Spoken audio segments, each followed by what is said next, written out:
सहयोगी अनुराग इस वक्त हमारे साथ जुड़े हुए हैं। सीधा आपको लिए चलते हैं अनुराग के पास। अनुराग, इस घटनाक्रम का पूरा अपडेट, जो ये सियासी घटनाक्रम हुआ है, एक बात। दूसरी बात, हम बातें कर रहे हैं कि भीलवाड़ा मॉडल को अपनाएंगे, कई जगह हम सील्ड भी कर रहे हैं। इन परिस्थितियों में ये जो फैसला लिया गया, वो चाहे रीवा का हो या जबलपुर भेजने का हो, ये दोनों ही जगह थोड़ा सा गड़बड़ फैसला ऐसा लगता है कि जल्दबाजी में ले लिया गया।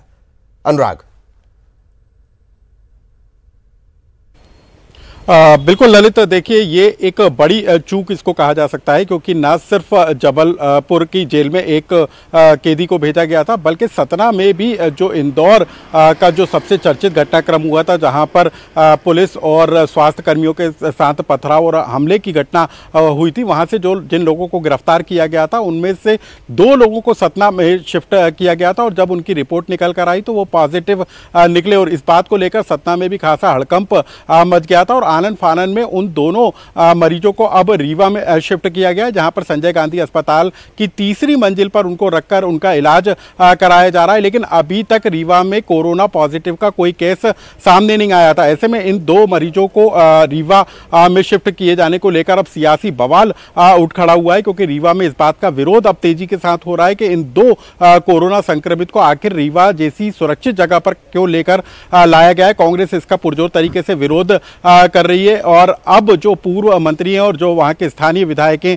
राजेंद्र शुक्ल, उन्होंने भी मुख्यमंत्री शिवराज सिंह चौहान से फोन पर चर्चा की और इस बात की मांग की है कि तत्काल उन दोनों जो इंदौर से सतना और सतना के बाद रीवा में जिन कैदियों को शिफ्ट किया गया था, उनको तत्काल वहां से हटाने की कार्रवाई की जाए, ताकि रीवा जो कि सुरक्षित जोन में विंध्य वो इलाका है ललित, जहां पर अभी तक कोरोना केस के मरीज निकलकर सामने नहीं आए। और सरकार की भी कोशिश इसी बात को लेकर थी कि जो 30 शहर हैं जो पूरी तरीके से कोरोना के संक्रमण से बचे हुए हैं, वहां पर किसी तरीके से कोरोना का संक्रमण ना फैले, इसको लेकर लगातार दिशा निर्देश जारी किए जा रहे हैं। लेकिन जिस तरह की लापरवाही सबसे पहले जबलपुर और सतना में कैदियों को भेजा गया, जिनकी रिपोर्ट पॉजिटिव आई, और अब उन पॉजिटिव केस को रीवा शिफ्ट किया जाना, एक बड़ी लापरवाही निकलकर सामने आ रही है। और इसमें जिम्मेदार लोगों के खिलाफ तो कार्रवाई की जाना चाहिए, क्योंकि ये साफ तौर पर उन लोगों के जान के साथ खिलवाड़ है जो कि अभी तक पूरी तरीके से सुरक्षित जोन में। और निश्चित तौर पर यदि संजय गांधी अस्पताल में इन मरीजों का इलाज होता है तो वहां पर जो संपर्क में डॉक्टर या नर्स आते हैं तो निश्चित तौर पर संक्रमण फैलने का खतरा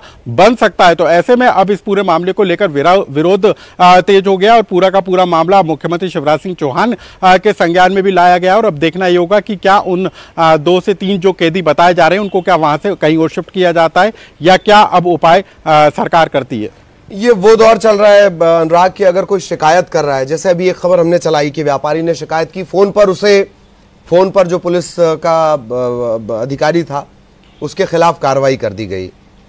इस दशा में ये जो शिफ्टिंग के फैसले लिए गए, इन पर भी जांच और कार्रवाई होनी चाहिए। ठीक है, अभी नहीं होनी चाहिए, अभी सभी मेहनत से काम कर रहे हैं, लेकिन जवाबदेही तय होनी बनती है, क्योंकि ये छोटी सी चूक बड़ी भारी पड़ेगी।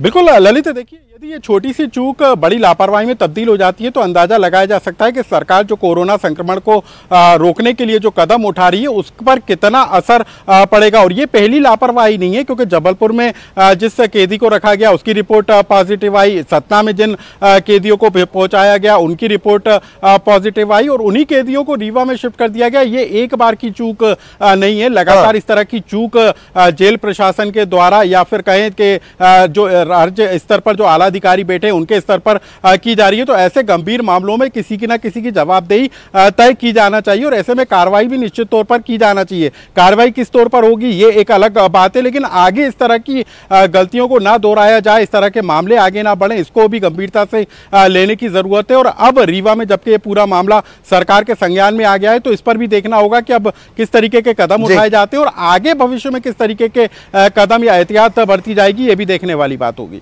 वाकई, लेकिन इससे सबक लिया जाना चाहिए, और सबक क्या, इससे सबक लेकर सख्ती बरती जानी चाहिए। बहुत बहुत शुक्रिया आपका अनुराग, इस तमाम जानकारी के लिए। सहयोगी अनुराग हमारे साथ